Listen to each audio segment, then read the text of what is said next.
This is the Retirement Key Podcast with Pat Volk, financial advisor of Abish Financial Services. And I'm Heather Branch here with Pat, asking for his insight on the things that you can get to work on now in effort to better prepare for your financial future. TheRetirementKey.com is where you can start the conversation with Pat or Abe Abish or anybody on the team at Abish Financial Services. Lots of things to consider, lots of questions to get answered when it comes to creating a full retirement plan. And the entire team at Abish Financial Services is ready to help you get to work on that. So visit us again at TheRetirementKey.com. We also have links posted in the show notes, so you can just click there. Okay, we have actually touched on the subject of your mom and your relationship with your mom here on our podcast recordings before, because it's actually the reason why you do what you do, involved. How you became a financial and retirement planner. What happened, my father, very unfortunately, I was a sophomore in college, found out he had lost his job, and just a few months into his unemployment, found out he had pancreatic cancer, passed away within 6 months. My mom was 47, predominantly had been a stay-at-home mom, absolutely terrified. And what I noticed is folks would come over and really not have a conversation. They just wanted to sell her things. And I felt uncomfortable with it. My mom definitely did. And she was just scared. She didn't know if she was going to keep the house, didn't know how to pay the bills. And I thank God we met a real financial advisor. And he's the gentleman that helped get me involved, actually helped me get into Goldman Sachs many, many years ago. And I thank God for that. You know, my mom's 82, far from the wealthiest person, but still lives in the house I grew up in, has enough money to pay the bills. It's a good story. And, you know, when it comes to mothers, because some of these stories end tragically. Yeah.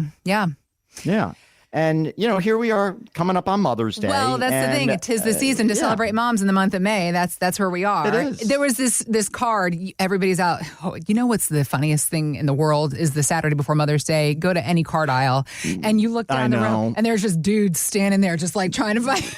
Oh, this is really where I thank God I'm married because also, Brenda all will of your handle children, everything for my mom and for her mom, and I just have to lean on my kids. But you've got all of your children are now old enough to be managing their own Mother's Day, so they take care of the Mother's Day on their own, and sometimes I will. I'm not above it. Maybe leech on them when and you say, "Hey, Katie, can you get this for me?" Right, make sure this happens. Don't forget, make sure this happens. Get that for me. It's from me. When you're reading through the greeting cards, it's always. I mean, you know, there are funny ones. There are ones that make you feel all the sentiment, but there is this one that reads, "Father retires at 60.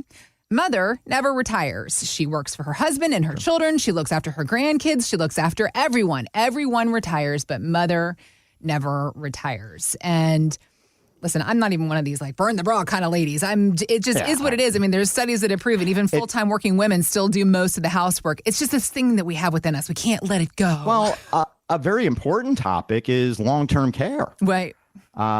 Who takes, you know, how does this happen? If she takes care of a lot of folks, and I always tell folks, when you look at long-term care, be very pragmatic about it. Look at your life. Look at really how life is.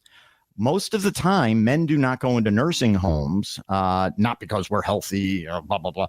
No, if a man needs to go into a nursing home and he's married, his wife's going to take care of him for the most part. Women take care of men. Well, then who takes care of women? Other women.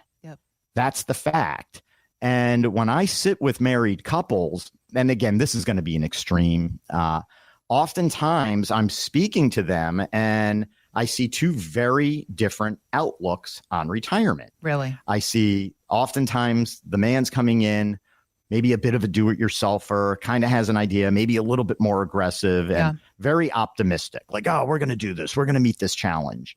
And we don't want to leave any money to the kids. We want to have a nice lifestyle. We want to do this.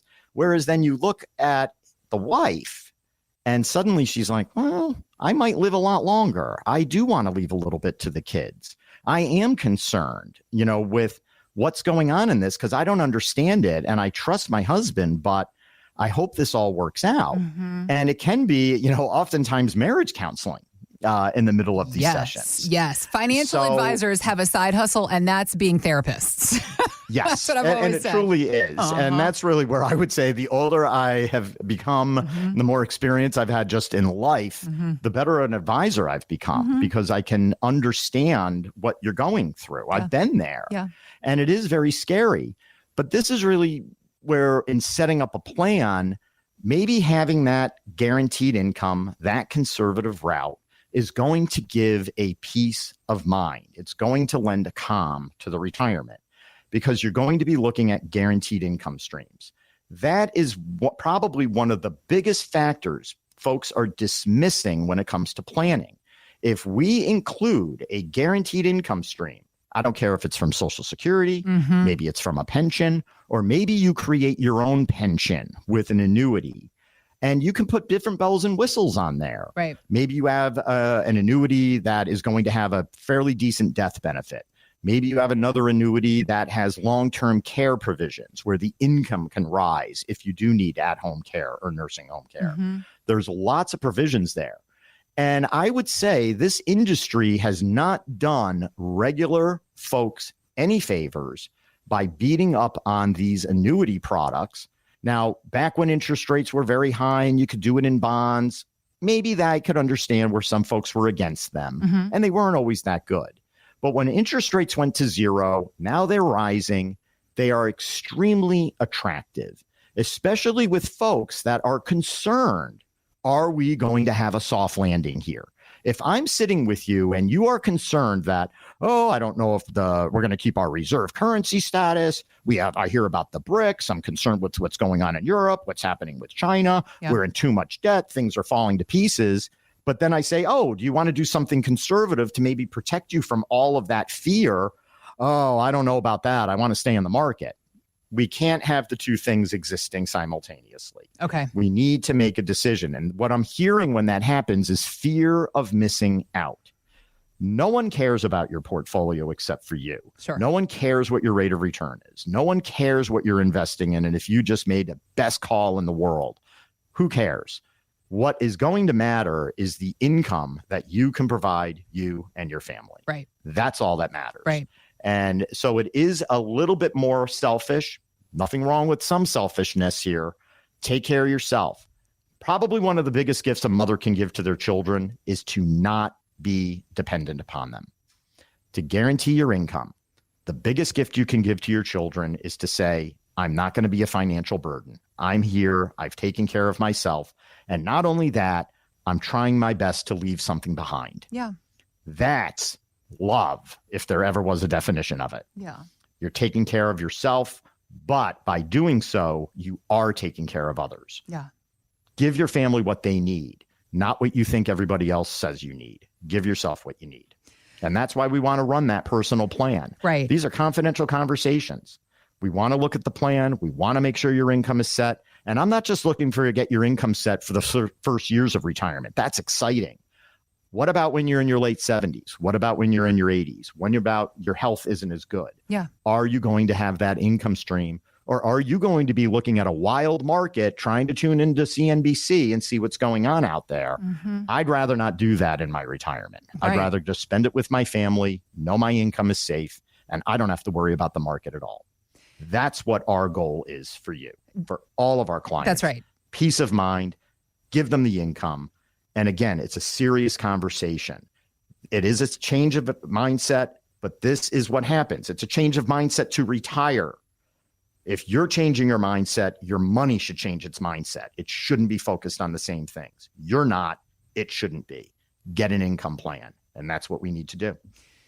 Also, just thinking about the conversation around moms and women, and going back to that point you were saying about the couples that you talk to, because you see, this is obviously what you talk to these people every single day, and you have to approach maybe the conversation with a little bit of tenderness, kind of looking at two people that have two different sets of concerns here, because is it common ground for, guys that I do think it's very common in the boomer generation to have had the man went out and was the breadwinner while the mom stayed at home and took care of all the home business, but all the home. Yeah. She was the CEO of that household, if you would say. We're seeing that less and less. A lot of times we see it. But we see that, it was a big thing in the boomer generation. Whatever you want to refer to it as. But we're seeing it less and less. These women are living longer, and it continues to be the case where women outlive their husbands by many years. And we have to have, it's like the whole thing when you're sitting on the airplane and they do the little video, put your mask on first. So that you and then take care of others. Can take care of other people. You have to make sure that you take care of yourself. That's exactly, I think, the point you were just making. That's exactly the point. And it isn't a matter of always high rate of return. Right. There's one great illustration I run when I sit with my clients. Yeah. And it's showing them the high rate of return of an equity portfolio and a more conservative return for a portfolio that maybe has no losses or a portfolio that can moderate the losses. And they are shocked when we show the income that can be generated from a more conservative portfolio while maintaining the principal and possibly having it grow. Where more aggressive portfolios, if the market falls and you're generating income, you are adding insult to injury and you are digging yourself maybe a bigger hole than you think. Simple example I've always used is that if I gave you $1,000 and you lost 50%, you now have $500. Yep. What rate of return do you need to get that back to 1,000? You need 100%. Double it. Yeah. So people are always thinking, oh, I went down 50 if I just go up 50. No, if you go up 50, you're only up to 750. Right. So you need to, again, are you really in the mood to go more aggressive at that point? No. You just lost 50%. You're going to really go all in, and you're going to guarantee that for your income for the rest of your life. Not a good plan. So you can see the tragedy right there just in the illustrations. There's nothing wrong with going more conservative. You don't need to get these high rates of return because with the high rate of return, you could suffer potential losses. Our goal is stay above inflation, get a very modest rate of return. We don't need to light the sky on fire at this point. We need to generate income and protect principal for the long term. That's what all of our planning is about. So with all of that said then, are there things that you say that are different for women when it comes to thinking about what we need to consider for our retirement plans? Is there a different? It's the longevity. No, and honestly, it falls into the very similar thing. It's like if you sit with the doctor, women are going to have different medical conditions than men, but 90% of it is similar. Yeah. Okay. To really get to it. So, you're going to have the conversation, but it's going to be the healthcare. It's going to be the long-term care. It's going to be leaving assets to the family. And it's going to be making sure that income can last for a longer period of time. Not that I plan on guys dying at 80, because I meet with many men that say probably going to live into my 90s. But with women, understanding if they did not have that job because they took the time off to raise the family, there are more income concerns. And when you have less, the fear is that you need to be more aggressive. This is going to be a tough one to say, but if you're at retirement and you have not accumulated enough, going to the market to make up for it is not going to be the answer. That could really whipsaw on you. Some people can do it, but a lot of people can't. And that's really where we need to have that difficult conversation to say, we have what we have. We need to make sure it lasts. Let's have that tough conversation. Avoiding the conversation doesn't make the problem go away. This isn't a self-fix or an auto-fix. Things just aren't going to turn out okay. You need to make a plan. You need to get yourself organized, and you need to set this up. Better to get your ducks in a row now than wait until you're 75 and perhaps not have as much to really reallocate and get the job done.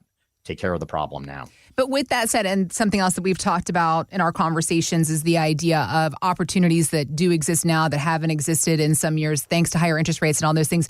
So for somebody that maybe has because I think that there's a lot of people that have this idea. If I've saved $1 million for retirement, but maybe somebody has saved $500,000 or $750,000. And I've talked with your colleague, Abe Avish, about this in some of the radio programs. He's like, but maybe they have $500,000 or $750,000, but they have an awesome pension. It's a pension. We see this with federal workers a lot. They have Social Security, they have the FERS pension, maybe they have some military pension.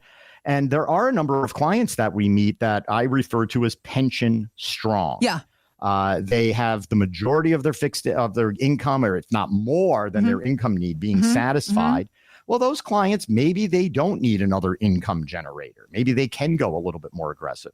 Or, alternatively speaking, why should they go more aggressive? They won the race. Right. Maybe they could go more conservative and guarantee something a little bit more. But in that case, again, that's the conversation. If you have a great pension, can it be a situation where perhaps it's the husband pension or the wife's pension, and if they die, the spouse maybe will lose that? And that's where we have the conversation on survivor benefits. Did you take a 50% survivor option, 100% survivor option?